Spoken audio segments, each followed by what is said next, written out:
მოვინიშნოთ.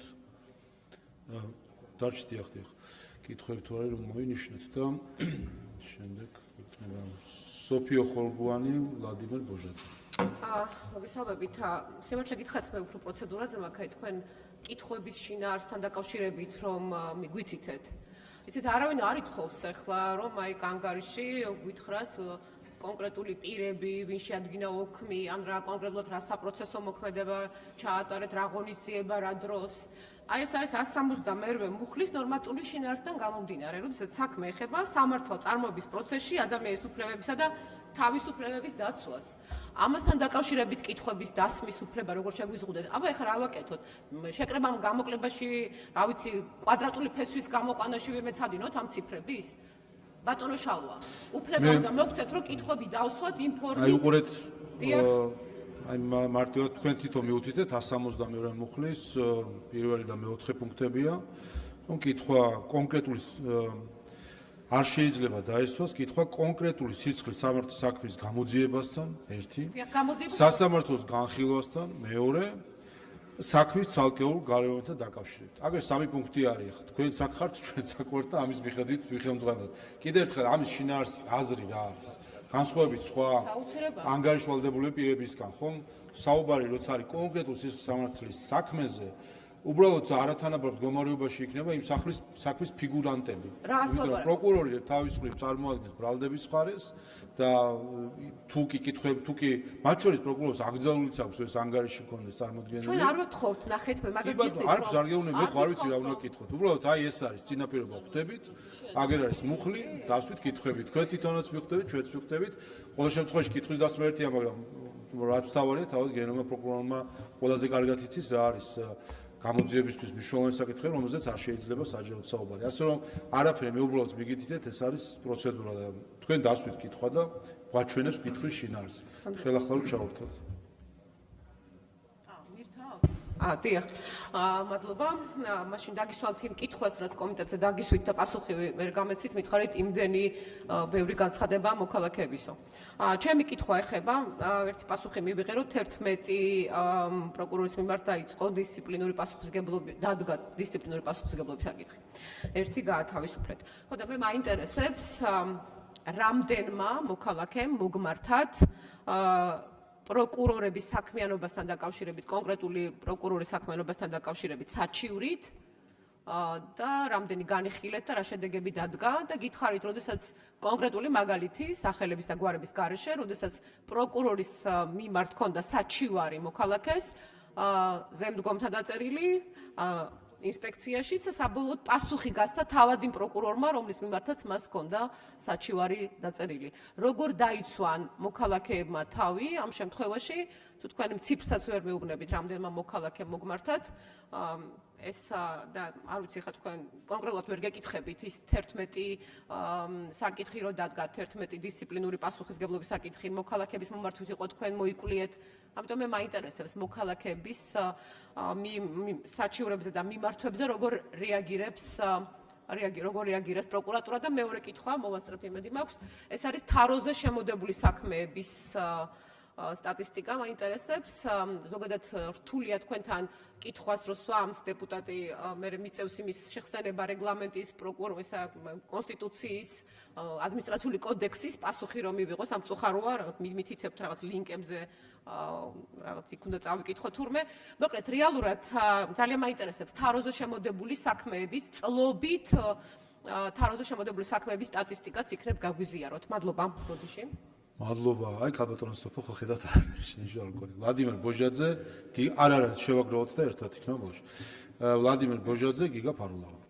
მადლობა ბატონო თავმჯდომარე, მადლობა მინდა ბატონო გიორგი გადაგიხადოთ ანგარიშის წარმოდგენისთვის და გაწეული საქმიანობისთვის თქვენ გუნდს და ყველა პროკურორს ის რომ პროკურატურა აქტიურად მუშაობს ამას ყველა ხედავთ აგზნო საქართველოს ყველა მოქალაქე ამაზე მეტყველებს მათ შორის სტატისტიკაა და განსაკუთრებით მნიშვნელოვანია თქვენი მკაცრი პოლიტიკას არქო დანაშაულის მიმართ რომელიც ძალიან სერიოზული პრობლემაა ჩვენი ქვეყნისთვის ჩვენი ახალგაზრდა თაობისთვის და მინდა ჩვენი პოლიტიკური ხარდაჭერა კიდევ ერთხელ ამ მიმართულებით დაგიფიქსიროთ რაც შეეხება კონკრეტულ შეკითხვას მინდა კითხოთ სამართლიანობის აღდგენის რამდენის მიმართულებით ეს მოლოდინი ჰქონდა ჩვენს მოქალაქეებს, ძალიან ბევრმა მოქალაქემ მიმართა პროკურატურას, ბევრის მოთხოვნაც დაკმაყოფილდა, თუნდაც სტატისტიკის დონეზე რამდენი ადამიანისთვის მოხდა ქონების დაბრუნება, თვალსაზრისი დაუშვათ, მათი საქმეების გადახედვა, დაზარალებული სტატუსის მინიჭება, რეაბილიტაცია ის ისთვისაც ეს სამსახური შეიქმნა თავის დროზე და როგორია შედეგები და გაგრძელდება თუ არა ამ დეპარტამენტის საქმიანობა, ან ახლა რამდენი მიმდინარე საქმე არის ამ მიმართულებით, თუ შეგიძლიათ გარკვეული მონაცემები რომ მოგვაწოდოთ. მადლობა.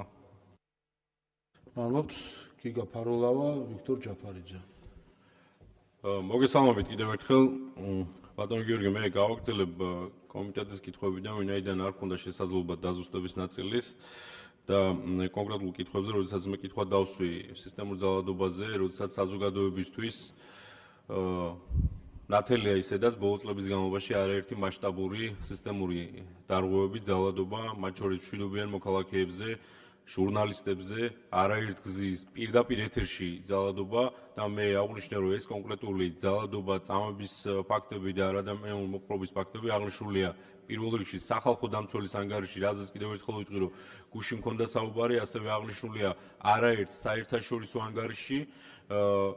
გვაინტერესებს ამ კონკრეტულ შემთხვევაში თქვენი პასუხი იყო, ანუ გვაინტერესებს თვლით თუ არა რეალურად ეთანხმებით თუ არა ამ ანგარიშებს, რეალურად დაირღვა თუ არა ადამიანის უფლებები და თქვენი პასუხი იყო საინტერესო ასევე, რომ დაკავებული არის 5 პირი, 5 მოძალადე და ამ შემთხვევაში თქვენ თვლით, რომ მნიშვნელობა არ აქვს ციფრებს, ანუ რაოდენობას დაკავებული პირების მოძალადეების და რეალურად სერიოზულად მიგაჩნიათ ეგ პასუხი, რომ როდესაც ასეთი მასშტაბის დარღვევებზე ადამიანის უფლებების დარღვევებზე, ძალადობაზე, სისტემურ ძალადობაზე საუბარი გასულია 2 წელი, დაკავებულია მხოლოდ 5 პირი და ამაზე თulit რომ ციფრები არაფერს ასე ვთქვათ მნიშვნელოვანი არ არის, მაშინ როდესაც საპირისპირო მხარეს არაერთი ათეულობით აქტივისტი არის დაკავებული. მეორე კითხვა შეეხება დრო დავემატოთ თუ შეიძლება და მოკლედ დავასრულებ.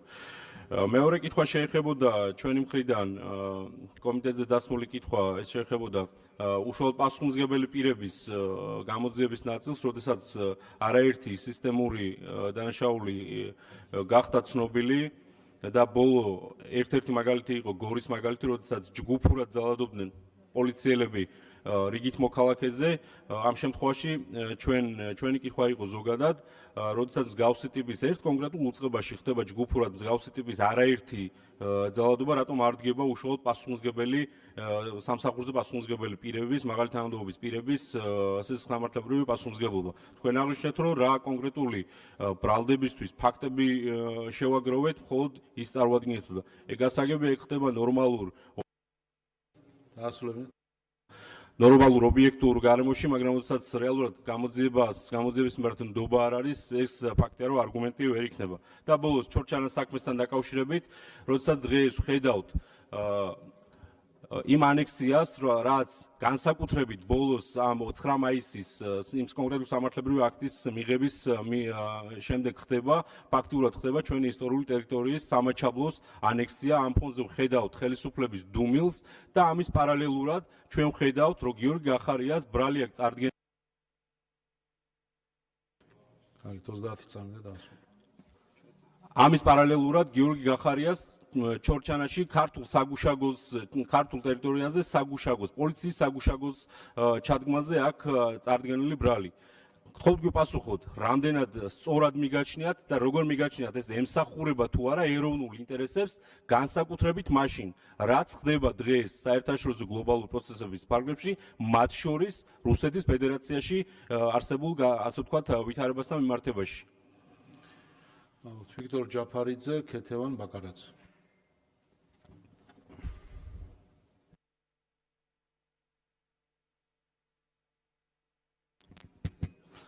მოგესალმებით ბატონო გიორგი. ქართული ოცნების ხელისუფლებაში მოსვლის შემდგომ გენერალურ პროკურატურაში შეიქმნა სამართლიანობის აღდგენის დეპარტამენტი. და ძალიან ბევრი მაშინ გაუბედურებული და გაყულაკებული მოქალაქე ელოდება პასუხს. ახლა მე ძალიან კარგად მესმის, რომ რთულია მან კეთილის ინდისიერი შემძენით შეიძლება იყოს და რთული პრობლემებია და მესმის, რომ ძალიან ბევრი ადამიანს დაუბრუნდა ქონება და ასე შემდეგ, მაგრამ არის გარკვეული პიროვნებები და გარკვეული თემები, რომელთა პროცესები ან დაჩქარებას მოითხოვს, ან არაც პასუხი არის, რომ ერთხელ და სამუდამოდ არ იმედი არ ქონდეთ, რომ ქონებას ვერ დაიბრუნებენ და ასე შემდეგ. მე ერთი უბრალოდ ვიცი, რომ დღეს ამ ფორმატში ამის განხილვა არ არის რეგლამენტით, მაგრამ მაინც გეტყვით ამ кейს, როდესაც მოქალაქე ბონდო შალიკიანის თემა ეხლა მთელმა ქვეყანამ ნახა საჯაროდ რა გაუკეთეს, როგორ გაუკეთეს, გაურკვეველ ვითარებაში იქნა მოკლული მინსკში და მისი ოჯახი არის მთლიანად გაკულაკებული. არც ერთი ქონება მას არ დაუბრუნდა. და აქ ადამიანები რო სხედან პარლამენტის წევრები სამართლიანობაზე როცა საუბრობენ, მე მინდა შევახსენო ერთ-ერთ მათ წევრს, რომელიც ბონდო შალიკიანზე ამბობდა თითქოს კანონიერი ქურდი იყო და ქონებას იმიტომ არ უბრუნებდნენ. მე მინდა შევახსენო იმათ, რომ ის იყო პარლამენტის არჩეული წევრი, რომელიც შემდეგ დააპატიმრეს, საჯაროდ იყო ყოველთვის საჯაროდ გავიდა ინფორმაცია თუ როგორ გუბერნატორი და პროკურორი სთხოვდნენ ქონების გადმოფორმებას და ასე შემდეგ და ეს უბრალოდ მაგალითის სახით გიყვებით და გთხოვთ რომ იქნება დააჩქაროთ ეს პროცესები. არაც პასუხი იქნება. მადლობთ ქეთევან ბაკარაძე, შალო კერესელიძე. მოგესალმებით, მე მაინტერესებს ბატონო გიორგი, თქვენ იცნობთ თუ არა დღეებში სოციალური ქსელით გავრცელებულ განცხადებას ოკუპირებული აფხაზეთის ტერიტორიიდან მუქარას საქართველოს მოქალაქეების მიმართ და მაინტერესებს ამასთან დაკავშირებით თუ არის თქვენი რეაგირება სათანადოდ მოხდენილი, ანუ თუ აღიზრება საქმე გენერალური პროკურატურის მიერ, თუ ხედავთ ამ განცხადებაში და ამ მუქარაში სისხლის სამართლებრივ დანაშაულს, თუ არა, თუ შეიძლება ახაც გააკეთეთ განმარტებები, რას საფუძვლით არ მიიჩნევთ და მეორე კითხვა. 20 ივნისის საქმეს შეეხება იმ პირობებში, როდესაც არც ერთი ის ადამიანი არ ყავთ გამოვლენილი და პასუხისგებაში მიცემული, ვინც დანაშაული აღასრულა და ვინც ადამიანების საკმაოდ ესეთი სოლიდური ნაწილი დააზიანა მძიმედ და დაასახელეთ ერთი მტკიცებულება. პირდაპირ მტკიცებულება, თუნდაც ვიდეო მტკიცებულება, რომელიც ადასტურებს, რომ გიორგი გახარიამ აი ამ საკითხებს საუბრობდი კონკრეტულ სისხლის სამართლის საქმეებთან დაკავშირებით, ხოთ კითხვები ნუ იქნება მათ შორის მით უმეტეს როცა ეს მიკერძოებულად არის თქვენთვის, მე მგონი თქვენთვისაც პოლიტიკურად არ არის სწორი რომ მაინც და მაინც თქვენთვის საინტერესო საკითხზე კითხოთ. მტკიცებულებების დასახელების და განხილვის საკითხი აქ არ არის. არა, ხო და კონკრეტულ სისხლის სამართლის საქმეს განიხილავთ და ეს საკითხი განიხილება სასამართლოში, ყველა მტკიცებულები იქ არის. თქვენ რა გინდათ გენერალური პროკურორი რა თქმა უნდა ხოლმე გიმტკიცოთ ვინ როგორი დამნაშავე არის და იმ ადამიანების უფლებაც უნდა გაითვალისწინოთ ვისაც პასუხის შესაძლებლობა არ ექნება. პოზიცია არის ბრალდების წარმოადგენელი სასამართლოში, ამიტომ მომოფეს არ არის ხო სასამართლო დარბაზი და მტკიცებულებებზე აქ ვერ იქნება საუბარი. მარტივი მიზეზის გამო კიდევ ერთხელ ბრალდება ისაუბრებს ბრალდებაზე და პირი ვინც არის ბრალდებული არ ექნება შესაძლებლობა თავი დაიცვას ამ დარბაზში. ნებისმიერ საქმესთან დაკავშირებით ვარ ეხება მხოლოდ ერთ საკითხს, გასაგებია თქვენ გიორგი გახარეს ადვოკატები ხართ ყველა და მის დაცვას შეეცდებით, მაგრამ ეს თავად პრინციპის საკითხია, რომ თუ საუბარი იქნება კონკრეტულ სისხლის სამართლის დანაშაულზე, ბრალდება ბუნებრივად ისაუბრებს, უნდა ბრალდება უნდა ამტკიცოს პირის დანაშაულებრიობა და მას არ ექნება პასუხის შესაძლებლობა და აქ უნდა გავარჩიოთ რამდენად დამნაშავე ადამიანი, ისე რომ მას არ ექნება შესაძლებლობა პასუხის გაცემის. ამიტომ პრინციპის საკითხია. გთხოვთ თუ გსურთ რომ გასაგებია თქვენი კითხვა, ამიტომ მაღალ გავუწევთ. შალვა კერესელიძე, ჯემალ არანიძე. ეს ძალიან სამწუხაროა, როდესაც საქართველოს პარლამენტში საქართველოს გენერალური პროკურორი ანგარიშის წარსადგენად მობრძანდება და საქართველოს პარლამენტის წევრების მიერ დასმულ შეკითხვებს თავს არიდებს. მით უმეტეს ისეთ საკითხებზე, ისეთ მნიშვნელოვან საკითხებზე, რაც რეალურად საზოგადოებას აინტერესებს. თუმცა მე შევეცდები ზოგადი შეკითხვა დავსვა და გითხრათ, რომ საქართველოს ისტორიაში თქვენ ხართ საქართველოს პირველი გენერალური პროკურორი, ვინც ცხინვალის საოკუპაციო რეჟიმის ნარატივით და ბრალდებებით აღძარით სისხლის სამართლის საქმე.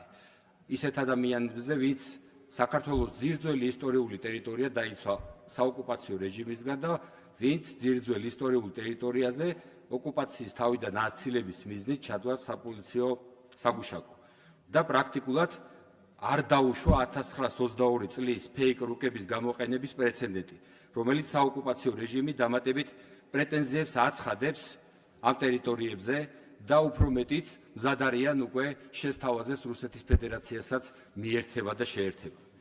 თქვენს ლოგიკას რო გავყვეთ და ვთქვათ, რომ დაუშვათ, რომ გახარია ბრალდებულია, უბრალოდ მაინტერესებს ის თანამდებობის პირები, ვინც ამ საქმესთან დაკავშირებით საქმის კურსში იყვნენ და მალავდნენ და არ ამბობდნენ არამფერს. რატომ არ აღიძრა ამ ადამიანების წინაშე სისხლის სამართლის დანაშაული, მაშინ როდესაც თქვენ დაიწყეთ გამოძიება, თურმე აღმოჩნდა, რომ სპეცსამსახურებსაც, შესაბამის პოლიტიკური თანამდებობის პირებმაც არავინ არაფერი არ იცოდა. და შემთხვევით გაიგეს მას შემდეგ, რაც გენერალურმა პროკურატურამ დაიწყო სისხლის სამართლის დევნა ბატონი გიორგის წინააღმდეგ. დიდი მადლობა. მადლობთ. ამ კითხვასაც მოხსნი კიდევ ერთხელ რა არის იცით, ცოტა მორიდების საკითხიც არის, რომ მაინც და მაინც კონკრეტულ საკითხს ესვა და მაინც და მაინც თქვენი პარტიის თავმჯდომარეზე თუ ლიდერზე, ხომ? ეს მიკერძოება მაინც ხო არ ნაჩვენე და ერთი და მეორე, რა თქმა უნდა, კონკრეტულ სისხლის სამართლის საქმესთან დაკავშირებით ვერ ისაუბროს პროკურორი, ანუ რა მოლოდინი გაქვთ, რომ პროკურორმა ისაუბროს, რა მტკიცებულების საფუძველზე დაიწყო გამოძიება, რა მტკიცებული იყო, არ იყო, ანუ ეს ყველაფერი სასამართლოში დადგა თქვენს წინ არის ანგარიშვალდებულების საკითხიც არის. გასაგები. კი ბატონო, გასაგები. ჯემალ ანანიძე, სალომე კობალაძე. გასაგები მესმის ზოგად კონტექსტში გიპასუხებთ ბატონი პროკურორის და ზოგად კონტექსტში დასვით კითხვები, მაგრამ კონკრეტულად მტკიცებულებებზე როგორ წარმოგიდგენთ? მოგესალმებით, მე უბრალოდ ვისაუბრებ აი განზოგადებულ მომენტებზე, მე მინდა გითხრათ, რომ ეს კონკრეტულ საკითხს არ ეხება, მაგრამ მოხდა ასეთი ფაქტი, როგორც ვიცით, რომ ცხინვალის რუსული საოკუპაციო რეჟიმის მიერ მართულმა საინფორმაციო სააგენტომ გამოსცა სტატია და ეს სტატია ქართულმა მხარემ გამოიყენა როგორც მტკიცებულებად.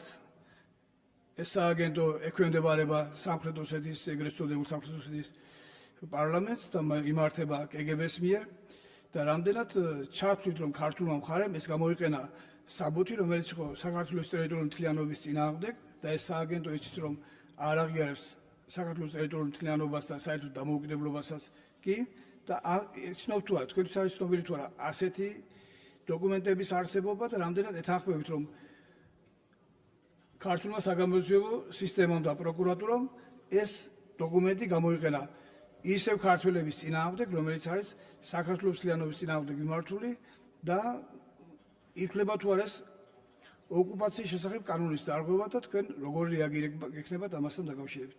ანუ ეს ინფორმაცია რომ გამოიყენა პროკურატურამ და დაუდო საქართველოს მხარეს როგორც წინააღმდეგობრივი დოკუმენტი.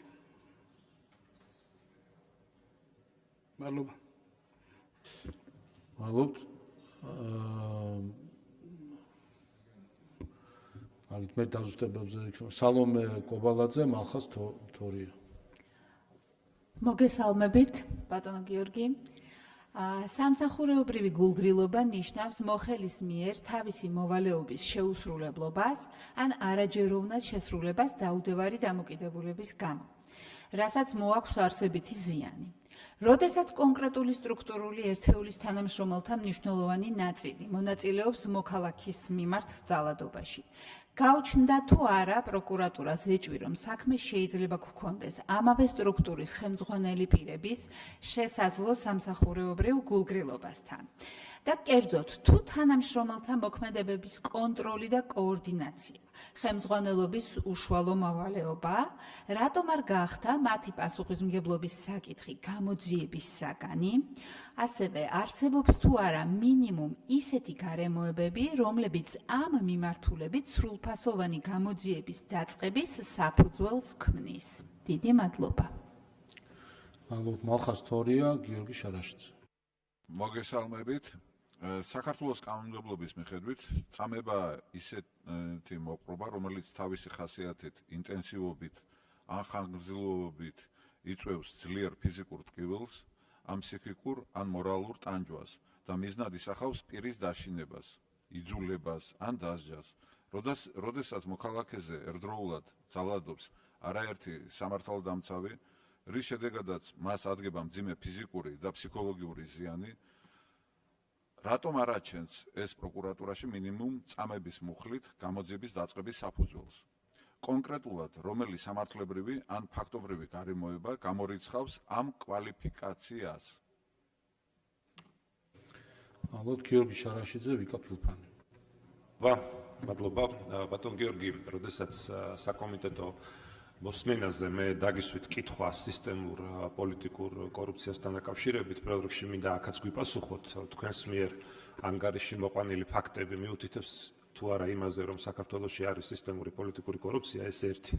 და მეორე ეხება უკვე ჩემს კონკრეტულ კითხვას, როდესაც მე გკითხეთ, არის თუ არა კონკრეტულ უწყებაში და ამ შემთხვევაში მოვიყვანეთ თბილისის მუნიციპალიტეტის მერია, ხელმძღვანელი თანამდებობის პირების მიერ მრავალჯერადად ხაზს უსვამ ჩადენილი კორუფციული დანაშაული, იმის საფუძველი, რომ როგორც მინიმუმ სამსახურებრივი გულგრილობის გამო, თუ არა კორუფციაში უშუალო მონაწილეობის გამო, დაიწყოს გამოძიება ამ უწყების მთავარი ხელმძღვანელის და ამ მაგალითზე თბილისის მერის კახა კალაძის წინააღმდეგ. თქვენ მიპასუხეთ, რომ თუ არ არსებობს კონკრეტული პოლიტიკური თანამდებობის პირის უშუალო ბრალეულობა და ინდივიდუალური დანაშაული, ამ შემთხვევაში ხო მიდასტურებთ, ამ შემთხვევაში თქვენ ვერ აღძრავთ საქმეს პირადად მის მიმართ. მაშინ ჩემი კითხვა მდგომარეობს შემდეგში. როგორ ხსნით იმ გარემოებას, რომ მაგალითად გიორგი გახარიას წინააღმდეგ თქვენს მიერ არის აღძრული საქმე 20 ივნისთან დაკავშირებით და ამ საქმეში არ არსებობს არც ერთი მტკიცებულება, რომ პირადად გიორგი გახარიას აქვს რაიმე წვლილი შეტანილი ადამიანის ჯანმრთელობის ორგანიზების დაზიანების ორგანიზებაში. ეს არის სამართლებრივი მუხლი. და მაშინ კითხვა მდგომარეობდა ეს სხვათა შორის სტრასბურგის ადამიანის უფლებათა ევროპულმა სასამართლომაც დაადასტურა, რომ გიორგი გახარიას არ გაუწია რეზერვის ტყვეების გამოყენების ბრძანება. მაშინ კითხვა მდგომარეობს შემდეგში, ბატონო გიორგი, რომ ხომ არ გვაქვს საქმე პოლიტიკურ მიკერძოებულობასთან, ხომ არ გვაქვს საქმე პოლიტიკურად მოტივირებულ მართლმსაჯულებასთან, როდესაც ერთის მხრივ მაგალითად დამიმატეთ დაასრულებთ მხრივ კახა კალაძის შემთხვევაში, როცა გეკითხებით, რომელიც არის თქვენი გუნდის წევრი, ამბობთ, რომ თუ არ არსებობს პირადი ბრალეულობა, მაშინ საქმეს ვერ აღძრავთ, მაგრამ მეორე შემთხვევაში, როდესაც საქმე გვაქვს დღეს ოპოზიციაში მყოფ პოლიტიკურ ლიდერზე, რომლის წინააღმდეგაც ასევე არ არსებობს არანაირი, ასე ვთქვათ, მტკიცებულებები, რომ მას პირადად მიუძღვის ბრალი ამ დანაშაულში, თქვენ საქმე აღძარით. პირადად გააკეთეთ სხვათა შორის ეს და იყო თუ არა ეს პოლიტიკურად მოტივირებული ამ კითხვაზე კონკრეტული პასუხი რომ გაგვცეთ. მადლობა. ვიკა ფილფანი, სოზარ სულგორი. მოგესალმებით.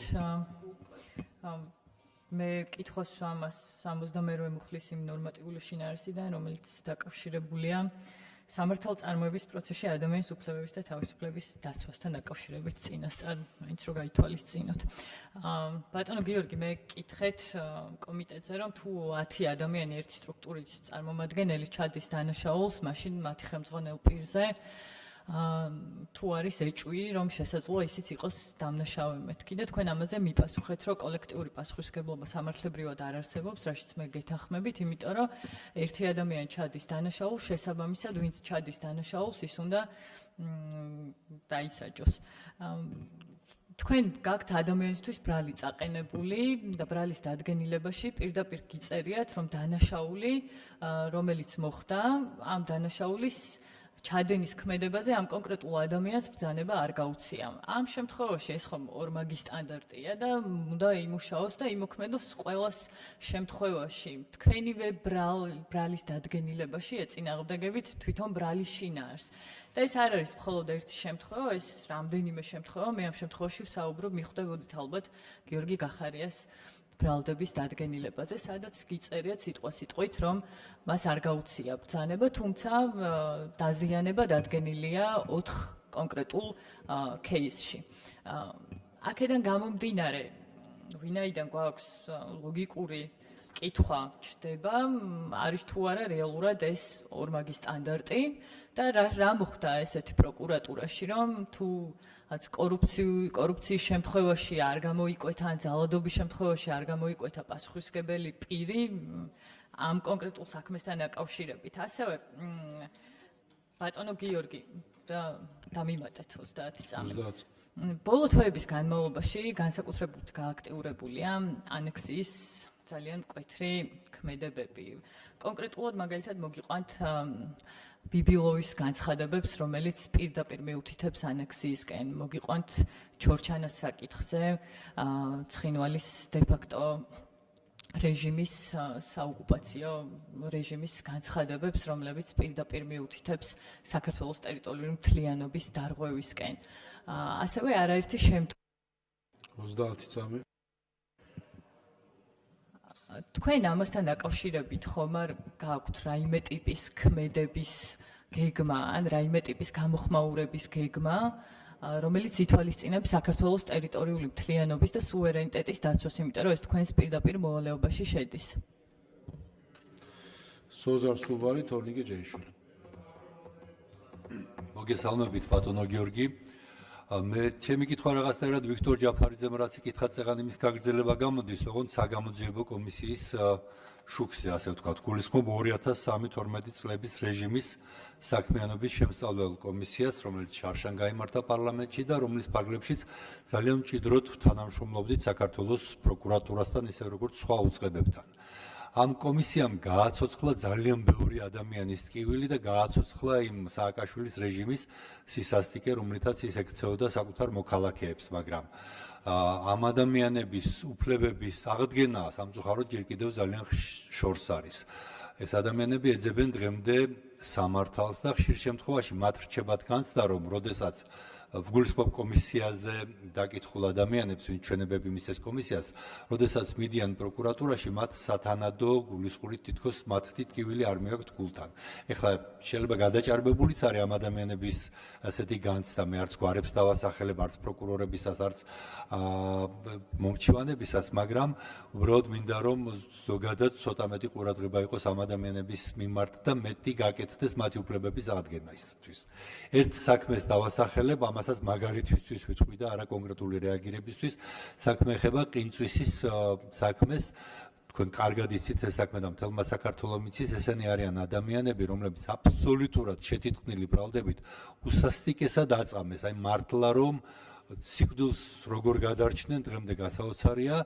ესენი არიან ადამიანები, რომლებიც არამხოლოდ აწამეს, რომლებმაც არამხოლოდ უკანონო პატიმრობები მოიხადეს, არამედ რომლებსაც წაართვეს ქონებები, ბინები, მანქანები და დღეს ის მათი საქმე არის სასამართლოში. ისინი ითხოვენ ელემენტარულ მატერიალურ ანაზღაურებას მინიმალურ დონეზე მაინც. პროკურატურა როგორც თვითონ მითხრეს, მოპასუხე ამ საქმეში, თუმცა მე კარგად ვერ ხვდები რატო უნდა იყოს პროკურატურა მოპასუხე, იმიტომ რომ წესით დაზარალებულების მხარეს უნდა წარმოადგენდეს და მოპასუხე შეიძლება ყოფილიყო ამ შემთხვევაში თქვათ ეკონომიკის სამინისტრო ქონების მართვან რომელიმე სხვა უწყება, მაგრამ უბრალოდ ესეც არის მაგალითი, თვეობით იწელება საქმე და არ უჩანს დასასრული და ასეთი უფლებადარღვეული უბრალოდ ძალიან ბევრია და უბრალოდ მინდა რომ თქვენ იცოდეთ ეს საქმე და რაღაცნაირად ჩაშალოთ, რომ ცოტა მეტი ყურადღება იქნეს მიქცეული ამ პრობლემებზე. თორნიკე ჯეიშვილი, გრეტა წიწავა. მადლობთ ბატონო თავმჯდომარეო. პირველ ყოვლისა ბატონ გიორგი, დიდი მადლობა წარმოდგენილი ანგარიშისთვის. მართლაც ძალიან ინფორმაციული დოკუმენტი არის, ისე როგორც თქვენი მოხსენება იყო სხვადასხვა მიმართულებებით საინტერესო. ერთი კითხვა მაქვს, რომელიც შეეხება კიბერდანაშაულს. თქვენ ამის შესახებ პრინციპში ისაუბრეთ, რა თქმა უნდა, ანგარიშიც არის ლაპარაკი ამის თაობაზე. თუმცა მაინც უფრო დეტალურად მით უმეტეს იმის გათვალისწინებით, რომ დღეს თანამედროვე საინფორმაციო ტექნოლოგიების ეპოქაში ერთგვარ მზარდ საფრთხეებს შეიცავს კიბერდანაშაული. რა თქმა უნდა, საინტერესო იქნებოდა თქვენი ხედვა საომავლოდ რა ნაბიჯების გადადგმას გეგმავთ ამ თვალსაზრისით, მით უმეტეს იმის გათვალისწინებით, რომ არის გარკვეული ტენდენცია, როცა თუნდაც ხელოვნური ინტელექტის ინტეგრირება ხდება, გამოყენება ხდება სხვადასხვა დანაშაულებრივ სქემებში და რა თქმა უნდა საინტერესოა ის ჩვენთვის უფრო დეტალურად, რამდენად მზად იქნება საქართველოს პროკურატურა ამ გამოწვევისთვის და მე ამავდროულად არ შემიძლია არ გამოვიხმაურო, აქ დღეს დარბაზში არაერთგზის გაიჟღერა მიუხედავად საქართველოს პარლამენტის რეგლამენტის 172 მუხლისა ჩორჩანას თემა მაგალითად და ოპონენტები წარმოადგენენ საკითხს იმგვარად, რომ თითქოს მან ძალიან გული შესტკივათ ამის შესახებ. თუმცა მე მინდა ყველას შევახსენო საშემოდგომო სესიის ბოლოს, როდესაც საქართველოს პარლამენტი განიხილავდა კანონს იმის თაობაზე, რომლის მიხედვითაც ხდებოდა შესაბამისი დროებითი ადმინისტრაციული ტერიტორიული ერთეულის გაუქმება, შესაბამისი ადმინისტრაციის გაუქმება და ამ თვალსაზრისით კონსტიტუციური წესრიგის აღდგენა და კონსტიტუციური კანონიერების, ასე ვთქვათ, დაბრუნება შესაბამის სამართლებრივ კონტექსტში კოლეგების მხრიდან იყო აბსოლუტურად ინდიფერენტული დამოკიდებულება, ის კი არა ზოგიერთმა მათგანმა წინააღმდეგაც კი მისცა ხმა შესაბამის საკანონმდებლო გადაწყვეტილებას და ამას ყოველთვის შეგახსენებთ. ამიტომ ახლა, როდესაც თქვენ იწყებთ ამ თემით სპეკულირებას, ეს პოლიტიკური, ასე ვთქვათ, ფარისევლობა ძალიან გთხოვთ თქვენთვის დაიტოვოთ, იმიტომ რომ ამით საზოგადოებას შეცდომაში ნამდვილად ვერ შეიყვანთ. ეს ყველამ ძალიან კარგად იცის თქვენი სწორედაც გადაწყვეტილებიდან გამომდინარე, რა პოზიცია გქონდათ ამასთან დაკავშირებით თავის დროზე. და თუ თქვენ მართლა გული შეგტყიოდათ ამაზე, მაშინ მიგეღოთ შესაბამისი გადაწყვეტილება. ძალიან კარგად გახსოვთ წესით, რაზეც გვაქვს საუბარი. მადლობთ. მადლობთ, გრედა წიწავა. არ იყოს სწორის გადაწყვეტილება იურიდიულად? არ იყოს. მოგესალმებით ბატონო გიორგი. ძალიან საინტერესო და ინფორმაციული იყო თქვენი მოხსენება. ჩემი კითხვა შეეხება უფრო საერთაშორისო თანამშრომლობის მიმართულებით. თქვენს მოხსენებაშიც ახსენეთ, რომ საქართველოს პროკურატურამ საერთაშორისო სამართლებრივი დახმარებისთვის უცხო სახელმწიფოს 288 საქმეზე მიმართა და ასევე მიიღო 1829 შუამდგომლობა. ლოგიკურია, რომ ჩვენ სახელმწიფოსაც მიმართავენ სხვა ქვეყნები აღნიშნული თანამშრომლობისთვის და რა სტატისტიკა გაქვთ ამ მიმართულებით და თუ შეიძლება უფრო მეტი გითხრათ, იმიტომ რომ ჩვენ ხშირად ვხედავთ ერთობლივ ბრიფინგებს და მადლიერებასაც უცხო ქვეყნებიდან. მადლობა. მადლობთ, კითხვები ამოიწურა. ბატონ გიორგი, თუ გსურთ შეგვიძლია შესვენება გამოაცხადოთ კითხვებზე პასუხების მოსამზადებლად, როგორც თქვენ გსურთ შეგვიძლია შესვენება, შეგვიძლია პირდაპირ გასცეთ, როგორც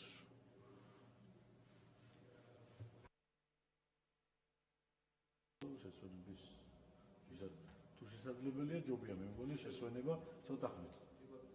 კარგით, მოიცა ამ შესვენებას გამოაცხადებთ, თქო ჩვენთან სტუმრად არიან გარდაბნის მუნიციპალიტეტის სოფელ საცხენისის საჯარო სკოლის მოსწავლეები, მივესალმოთ.